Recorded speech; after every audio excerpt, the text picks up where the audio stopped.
kita Habib Jindan bin Novel bin Salim Jidan, dan juga guru kita Kiai Haji Mustafa Kamal Yusuf yang akan Maulana Kamal Yusuf, yang akan memberikan nasihat-nasihat kepada kita, ceramah-ceramah pada kita semua. Dan untuk yang pertama, mari kita dengarkan ceramah yang akan disampaikan oleh guru kita Habib Jindan bin Novel bin Salim Jidan.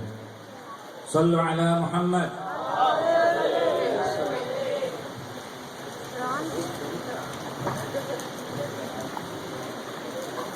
Assalamualaikum warahmatullahi wabarakatuh. Alhamdulillah, wassalatu wassalamu ala Sayyidina Rasulillah Sayyidina Muhammad bin Abdullah wa ala alihi wa sahbihi wa mawalah. Ma ba'du. Kita bersyukur kepada Allah Ta'ala pada malam hari ini bersama-sama kita berkumpul di tempat ini, di kediaman Al-Ustaz Bustami. Mudah-mudahan Allah Ta'ala berikan keberkahan kepada beliau dan juga para guru-guru kita yang hadir tengah-tengah kita, Al-Habib Ahmad bin Alwi bin Syahab, Al-Habib Tahdhar Al-Idrus, wa Kiai Haji Maulana Kamal Yusuf, dan semua yang hadir tengah-tengah kita. Mudah-mudahan Allah Ta'ala berikan keberkahan, Allah Ta'ala berikan afiah, para asatidzah dari majelis silaturahim, dan juga semua Allah Ta'ala insyaAllah berikan manfaat kepada kita dengan berkat kehadiran kita di dalam maulidnya Nabi besar Muhammad sallallahu alaihi wa alihi wasallam. Rasulullah sallallahu alaihi wa alihi wasallam, beliau tidaklah mendoakan seseorang melainkan doanya dikabulkan oleh Allah Subhanahu wa taala untuk orang tersebut, sampai anak orang itu juga kebagian berkah doanya Nabi, serta cucunya itu orang juga kebagian berkah doanya Nabi besar Muhammad sallallahu alaihi wasallam. Dan Nabi Muhammad enggak doa minta turun hujan, melainkan langsung diturunkan hujan oleh Allah Subhanahu wa taala. Nah, ini sebenarnya itu malam ini malam yang cerah. Malam yang cerah. Sebab di kalangan ahli ilmu, di kalangan orang-orang dulu juga tuh, orang tuh kalau hujan tuh itu lebaran udah. Kalau turun hujan, ya, gerimis, ada hujan, Masya Allah, berkah banget. Tapi kalau lama nggak turun hujan, berarti ada yang bikin dosa, ada yang bikin masalah. Sampai dulu tuh, ketika dilanda musim kemarau panjang, Nabi Musa berkali-kali dia sholat istisqa, mengajak kaumnya, ayo deh kita sholat sama-sama, minta turunin hujan. Tapi hujan nggak juga turun. 2 kali dilakukan, nggak lagi turun, hujan tetap nggak mau turun juga. Sampai akhirnya Nabi Musa nanya, ya Rabb, kenapa nih hujan kita berkali-kali minta turun hujan, tapi hujan nggak diturunkan, padahal kita udah berdoa beramai-ramai di sini. Maka Allah Ta'ala bilang, ya Musa, bagaimana ya doa kalian bakal dikabulkan, sedangkan di antara kalian itu, di antara umatmu ada satu orang yang suka namimah, suka ngadu domba. Apa itu namimah? Naqlu kalamil ghair bi qasdil iftidan. Dia bawa satu omongan ke orang lain biar nih 2 orang saling ribut, saling berkelahi. Nah, ini namimah, dosa besar. Nabi Musa bilang, ya Rabb, itu orang yang bikin doa kita nggak terkabul. Siapa orangnya? Kasih tahu kita biar saya usir dari kaum saya. Maka Allah Ta'ala bilang, ya Musa, kan saya melarang namimah, orang nyampein omongan orang kepada orang lain. Saya melarang namimah, terus saya mau ngaduin tentang nih orang kepada engkau untuk engkau usir. Enggak, saya nggak menyampaikan. Aku melarang namimah dan aku nggak bakal melakukan namimah tersebut. Maka akhirnya Nabi Musa mikir, bagaimana caranya? Setelah itu Nabi Musa langsung dipanggil, ayo kaumku sini. Sebelum kita sholat istisqa, semuanya kita ngumpul dulu. Apa yang kita lakukan? Kita bertaubat kepada Allah Subhanahu wa taala. Ketika semuanya bertaubat, beristighfar, mohon ampunan Allah Ta'ala, belum minta turun hujan, langsung diturunkan hujan oleh Allah Subhanahu wa Ta'ala. Nah, itu satu kali Nabi Sulaiman tatkala datang musim kemarau panjang, dia pun juga mau istisqa dah, ngumpulin rakyatnya biar diturunin hujan, mau sholat istisqa. Baru mau sholat istisqa, tahu-tahu ngelihat seekor semut lagi telentang di jalanan. Semut telentang di jalanan, dia menengadahkan tangan-tangan dan kaki-kakinya ke langit. Dan semut itu berkata, bilang, ya Rabb, la tu'adzibna bi dzunub bani Adam. Ya Allah, jangan kau siksa kami gara-gara dosanya anak Adam, engkau jadi nggak mau turunin hujan, jangan kau siksa kami gara-gara dosanya anak Adam. Maka Nabi Sulaiman yang diberikan pemahaman bahasa semut, bahasa burung, bahasa hewan, ngedengar doanya semut, beliau tersenyum dan beliau bilang sama kaumnya, udah dah, kita nggak jadi doa, nggak jadi minta hujan. Kenapa? Semut udah ngewakilin kita minta hujan, yuk kita pulang. Belum mereka nyampe rumah, Allah Ta'ala turunkan hujan berkat doanya seekor semut. Wahakala. Intinya apa? Istighfar menurunkan hujan, doa menurunkan hujan, taubat kepada Allah menurunkan hujan. Dan majelis yang semacam begini ini yang menurunkan hujan. Ya kalau hujan yang melintik-lintik air begini, alhamdulillah. Tapi kita pengen hujan rahmat dari Allah Ta'ala yang Allah Ta'ala curahkan ke dalam hati kita, ke dalam jiwa kita. Itu hujan rahmat. Kalau udah nyiramin hati kita, maka itu hati bakal merasa tentram kepada ibadat, condong untuk taat kepada Allah Subhanahu wa Ta'ala, akan merasa khusyuk di dalam sholatnya, semangat di dalam tilawatil Quran, di dalam beribadat kepada Allah Jalla Jalaluhu wa Ta'ala Azamatuh. Nah inilah berkat yang kita dapat dari hadir di majelis yang semacam ini. Itu disebutkan bahwasanya laula syuyukh rukka wal bahaim rutta wal atfal rudda la subba alaikum minal azabi muja. Kalau bukan keberadaan orang-orang tua yang gemar ruku, gemar tahajud, gemar sholat, dan keberadaan hewan-hewan binatang ternak yang masih digembalakan, hewan gak bikin dosa, dan juga dikarenakan keberadaan bayi-bayi yang masih menyusu yang belum berbuat dosa.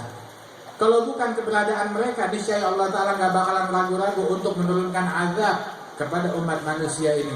Tetapi di situ masih ada yang berdoa, masih ada yang istighfar, masih ada yang mohon ampunan Allah, masih ada anak-anak bayi yang belum berbuat dosa, binatang yang tidak melakukan kejahatan. Maka Allah Ta'ala masih menurunkan rahmatnya kepada kita sekalian, mencegah azabnya daripada kita sekalian. Nah karenanya itu, ini majelis yang semacam ini juga, berapa banyak dengan berkat majelis yang semacam ini kita ngumpul doa kepada Allah Subhanahu wa Ta'ala, kita sholawatan. Nah ini majelis ini ngangkat bala, menolak bala, menjauhkan kita dari musibah yang akan diturunkan oleh Allah Subhanahu wa Ta'ala. Nah karenanya majelis yang kayak begini biar banyak di kampung kita, di lingkungan kita. Kalau perlu kita pengen tiap rumah bikin majelis kayak begini. Orang dulu tuh kalau udah bulan Maulid Nabi besar Muhammad SAW, pokoknya dia bilang di rumah saya mesti baca maulid, mesti baca maulid Nabi Muhammad. Dan bukan itu aja, dia baca maulid, bukan dia bikin maulid udah gitu buyar anak bininya di mana tahu? Lah, dianya nongkrong di situ, anaknya nongkrong dengerin, bininya juga dengerin pembacaan maulid. Dia sama istrinya sama keluarganya aja membaca maulid Nabi. Udah dia baca kelar baca maulid, alhamdulillah sekarang nih malam kita udah kelar baca maulid Nabi Muhammad. Ya di ruangan sini, kamar saya belum. Tuh tiap ruangan di rumah mau dia bacain maulid Nabi besar Muhammad Sallallahu Alaihi Wasallam biar jadi berkah tuh ruangan. Nah karenanya itu, mari ya kita terangi rumah kita dengan sholawat, dengan sebutan Nabi besar Muhammad Sallallahu Alaihi Wasallam. Itu dalam maulid Simtud Durar Al-Habib Ali bin Muhammad Al-Habsyi beliau mengatakan bahwasanya wa min nashri tibihi ta'attaratit turbu wal manazil wa bi'arfi dhikrihi tatayyabatil majalis wal mahafil. Wangi aroma parfumnya Rasulullah itu membuat jalanan yang dilewati Nabi menjadi harum. Ruangan yang dimasukin Nabi menjadi harum dari wangi badannya Rasulullah Sallallahu Alaihi Wasallam. Dan wanginya Rasulullah itu beliau yujadu minhu ahsanu tib wa illam yakun qattatayyab. Badannya itu emang udah aslinya wangi walaupun kagak pakai parfum. Tapi Nabi masih pakai parfum untuk menunjukkan sunnah kepada umat untuk memakai wewangian bagi kaum laki-laki. Adapun orang perempuan, dia pakai wewangian buat suaminya doang. Tapi kalau dia ke jalanan, pergi kondangan pakai wewangian, parfumnya kecium sama laki-laki yang bukan muhrimnya, kata Nabi dia kena dosa zina. Dan juga orang tuanya dan suaminya yang ikut menanggung daripada dosa zina tersebut. Waliyadzubillah min dzalik. Nah karenanya saudara-saudara sekalian, nah ini Rasulullah tuh udah harum. Dan bukan itu saja, sebutan beliau, cerita tentang Nabi Muhammad, segala sesuatu cerita tentang Rasulullah itu membuat majelis kita juga menjadi harum, menjadi wangi. Kan di dalam hadis itu disebutkan kata Nabi Muhammad, magaumun an majlisin la yadhkurunallaha ta'ala fihi wa fi riwayah wa la yusalluna 'alan nabi sallallahu alaihi wasallam illa gamu an antani jifah. Tidaklah bangun sekelompok orang dari sebuah kumpulan di mana ngumpulnya mereka tadi enggak zikir, dalam riwayat dalam ngumpulnya mereka tadi enggak sholawat kepada Nabi, melainkan mereka bangun dari kumpulan bangkai yang paling busuk, kata Rasulullah SAW. Kenapa tuh majelis jadi busuk? Karena di situ nggak ada salawat atas Nabi Muhammad. Jadi bagaimana caranya? Biar kita ngumpul, kumpulan kita jadi wangi. Biar kita rapat kita menjadi harum. Biar kita diskusi, ngobrol, bertamu, jadi harum. Apa yang kita lakukan? Kudu ada zikirnya, kudu ada salawat kepada Nabi besar Muhammad Sallallahu Alaihi Wasallam. Makanya tuh orang dulu, kalau dia bertandang ke rumah orang, mampir ke rumah orang, ya, singgah ke rumahnya orang, ataupun juga hatta dia ke pasar, mampir ke tokonya orang, hatta jual beli dagang nih, dia di pasar, apa yang dia lakukan? Tanda jadinya bagaimana? Ayo ratibul Fatihah wa ila hadratin Nabi, Fatihah, begitu. Tanda jadinya pada baca Fatihah dulu. Biar gobul, ila hadratin Nabi, Allahumma sholli alaihi. Ada sholawat, ada zikirnya juga kepada Allah Subhanahu wa taala. Masuk rumah orang, begitu juga. Masuk rumah orang, dia dikasih minum, dia dikasih apa. Itu abah saya bilang dulu, dia punya abah Habib Salim bin Habib Jindan. Kalau dia masuk ke rumah orang, terus dijamu di rumahnya orang tersebut, dia bilang udah gue gak bisa balas apa-apa, balasnya pakai Fatihah. Didoain ke rumah, ya ratibul Fatihah ila hadratin Nabi al-Fatihah. Pada sholawat terus pada baca suratul Fatihah. Begitu. Dan seperti inilah yang dilakukan oleh Nabi Muhammad SAW. Nabi itu di mana aja duduk, duduknya Rasulullah jadi harum. Harum dengan tubuhnya beliau dan harum dengan zikirnya beliau. Siti Aisyah mengatakan, karena sallallahu alaihi wasallam yadhkurullah ta'ala fi kulli ahyani.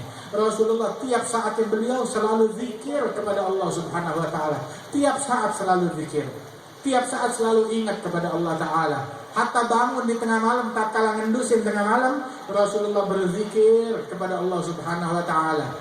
Bangun tidur, pertama yang dia sebut, zikir. Mau tidur, terakhir yang dia sebut, zikir kepada Allah Subhanahu Wa Ta'ala. Nah kita bagaimana? Wahai pecinta Rasulullah, teladani Rasulullah Sallallahu Alaihi Wasallam, hiasi rumah kita dengan zikir. Kita masuk rumah, pakai zikir. Kita keluar rumah, pakai zikir. Mau pakai baju dengan zikir, buka baju dengan zikir. Apa doanya buka baju? Bismillahirrahmanirrahim, la ilaha illahu. Itu doanya buka baju tuh. Itu Al-Imam Nawawi sebutkan hadis di dalam kitab Al-Adhkar tuh, diriwayatkan oleh Nabi Muhammad bersabda, itu seseorang ketika dia buka pakaiannya terus dia baca Bismillahirrahmanirrahim, la ilaha illahu. Waktu dia baca ini, itu kalimat ini menjadi penutup yang menghalangi pandangan mata jin, sehingga jin gak bisa melihat auratnya dia. Nah kita mau masuk kamar mandi, mau buka baju, baca zikir tersebut. Kita diajarin malu oleh Rasulullah Sallallahu Alaihi Wasallam. Wahakala yang diajarkan oleh Nabi besar Muhammad. Mau pakai baju ada zikirnya, buka baju ada zikirnya, mau makan ada zikirnya, mau minum ada zikirnya, kelar makan, kelar minum ada zikir yang diajarin oleh Nabi besar Muhammad Sallallahu Alaihi Wasallam. Nah Nabi itu tiap saat, tiap waktu selalu zikir kepada Allah Subhanahu Wa Taala. Dan kami pun mendapati para pewaris-pewaris Rasulullah Sallallahu Alaihi Wasallam, mereka para ulama selalu akrab, lidah mereka itu selalu basah dengan zikir kepada Allah Ta'ala. Tiap saat, tiap waktu, tiap keadaan itu gak lepas untuk zikir kepada Allah Subhanahu Wa Ta'ala. Begitu kita dapati dari para guru-guru kita, para masyayikhna itu selalu akrab dengan zikir. Masuk rumah, keluar rumah, pakai baju, buka baju, makan, minum, semuanya akrab dengan zikir kepada Allah, dengan salawat kepada Rasulullah Sallallahu Alaihi Wasallam. Nah itu salawat kepada Nabi besar Muhammad Sallallahu Alaihi Wasallam. Nah ini dia yang memberikan manfaat kepada insan, terutama di zaman yang kayak sekarang begini. Ini zaman sekarang di mana kemaksiatan merajalela, perbuatan dosa ada di mana-mana. Enggak ada yang lebih manfaat di zaman sekarang ini itu bagi seseorang untuk dia rutinkan melebihi dua hal. Apa? Memperbanyak istighfar wassalatu wassalam ala nabiyil mukhtar. Dia memperbanyak istighfar kepada Allah dan bersalawat atas Rasulullah sallallahu alaihi wasallam. Ini yang paling manfaat di zaman yang kayak sekarang ini. Karenanya banyakin istighfar, banyakin salawat atas Rasulullah sallallahu alaihi wasallam. Ya, hiasi rumah kita dengan salawat kepada Nabi. Itu sebutan Nabi biar ada di dalam rumah kita. Kenalin anak kita sama Rasulullah, kenalin istri kita sama Rasulullah, biar mereka kenal. Nih saya kenalin, Nabi kalau makan kayak begini. Nih kayak Nabi Muhammad. Nabi kalau minum kayak begini. Nabi berpakaian kayak begini. Nabi ngajarin seperti ini. Itu sebutan Nabi, akhlaknya Nabi, ajaran Nabi itu akrab di hati dan telinga istri dan anak-anak kita. Nah, kita mau nih, kita ngambil bekalnya tuh kayak orang tuh, dia ngambil bekalnya tuh, dia nyerok di sumur tuh, di majelis semacam begini. Dia ambil bekal dari ulama, dia ambil bekal pengajian untuk dia bawa pulang ke rumahnya, dia ajarkan kepada keluarganya. Nah, Allah Ta'ala kalau ingin menyebarkan kebaikan di kalangan hamba-hambanya, maka dijadikan tuh di antara hamba-hambanya itu sebutan Nabi Muhammad, ajaran Nabi Muhammad, akhlak Nabi Muhammad, kecintaan kepada Nabi Muhammad tumbuh di dalam rumah-rumah kaum muslimin, kaum mukminin. Berkibarlah ajarannya Rasulullah sallallahu alaihi wasallam. Ya, mudah-mudahan Allah Ta'ala berikan taufik kepada kita sekalian. Ini para ulama banyak dan kita juga nggak akan berpanjang lebar di tempat ini. Kita dengarkan, kita simak apa yang akan disampaikan oleh mereka kepada kita sekalian. Ya, kita catat dan kita niat untuk kita amalkan apa yang mereka sampaikan. Mudah-mudahan apa yang disampaikan membuat kita makin dekat kepada Allah, membuat kita makin dekat kepada Rasulullah sallallahu alaihi wasallam, membuat kita makin takwa, makin istiqamah. Ya, kita hadir maulid, makin bakti sama orang tua, makin silaturahim, makin rajin qiyamul lail, makin doyan baca Quran, makin tertutup aurat kaum wanita kita, makin terjaga pergaulan anak-anak kita. Mudah-mudahan Allah Ta'ala ijabahkan doa kita, amin ya rabbal alamin. Dan Allah Ta'ala berikan keberkahan kepada sahabul bait. Allahumma ja'al jam'ana hadha jam'an marhuma, tafarruqana min ba'di tafarruqan ma'suma, wa la taj'al fina wala minna wala ma'ana syaqiyan wala mahruma. اللهم بارك هذه المنازل وهذه الديار واحرسها من شر طوارق الليل والنهار. اجعل هذه المنازل منازل تقوى، منازل خشية، منازل استقامة، منازل العطاء، منازل الرضا، منازل الركوع والسجود برحمتك يا كريم يا ودود يا ارحم الراحمين. وصلى الله على سيدنا محمد النبي الأمي وعلى آله وسلم والحمد لله رب العالمين. والسلام عليكم ورحمة الله وبركاته. Alhamdulillah, telah kita dengarkan bersama ceramah yang disampaikan oleh guru kita Habib Jindan dan Habib Musa Jindan.